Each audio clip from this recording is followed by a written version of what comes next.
How's it going, guys? I wanted to take some time in this video to talk with you all about something that I've been seeing a lot of people mention online. A lot of folks out there with everything that's been going on, the economic downturn and things like that.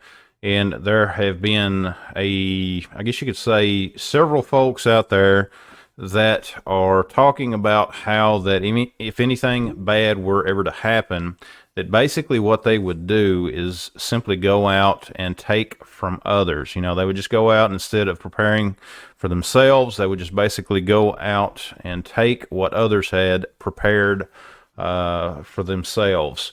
And I think that this is something that, if you have been in the prepping community for any amount of time, you know that that's always a possibility. Unfortunately, there's a lot of folks out there that have no desire to do anything necessary to prepare themselves for a dramatic event, but at the same time, they will go out and harm others just to benefit themselves if such an event would occur.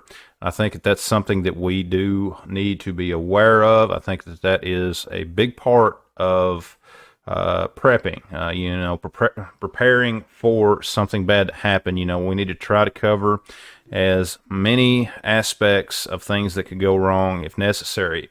If you read about any type of a catastrophic event from any point in the world, if you read about just national collapse from the perspective of some of these countries where we've seen it happen just within the last 20 years, there are those who will go out and take advantage of the situation and will try to just basically take from others. And I think that that's something that we are to be aware of. The fact is, in most situations, if something bad were to happen, it isn't necessarily the government sending in troops to a small rural community and taking people's guns or taking whatever the people have, at least initially. One of the biggest problems that we would see is the fact that people would basically gather in groups and go out and simply try to take from others. And I think that is part of why it is important for us to build that community, knowing your neighbors, knowing who you can trust,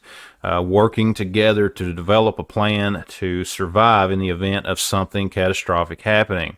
That is something that we don't really talk as much about as we should. Having that solid prepper community, that group of people, of neighbors, family, friends, whoever, that you can rely on to help you. And, there again, guys, when any situation gets desperate, you never know who you can rely on until you're actually in that desperate situation. But at the same time, if you are working together with your friends, with your neighbors, you can help build a little more stability in your preparedness. But guys, and if you're one of these folks out there who think that you're simply going to go out and take what other people have stored up, you're missing a big part of the I guess you could say, the preparations that a lot of folks are making.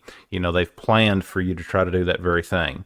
But guys, let me know your thoughts down in the comments below. This is just a video that I wanted to do to bring up this topic, to get the discussion started. I think that there are a lot of folks out there who are misguided when it comes to what they think they will be able to do. Simply going out there and taking from others, for one thing, is just going to make you a marked person. Okay, if the reputation of you and your group spreads about how you're just going to take from others, then you're going to eventually run into a group of folks where you have an even harder time taking from them. It's been proven time and time again that that kind of activity is not sustainable. Let's just put it that way. But guys, just a quick video that I wanted to do. Let me know your thoughts down in the comments below. Thanks for watching. Check out the rest of the videos on the channel. Check out all the links down in the description. Visit my website at boomsticktactical.com, and we'll see you next time.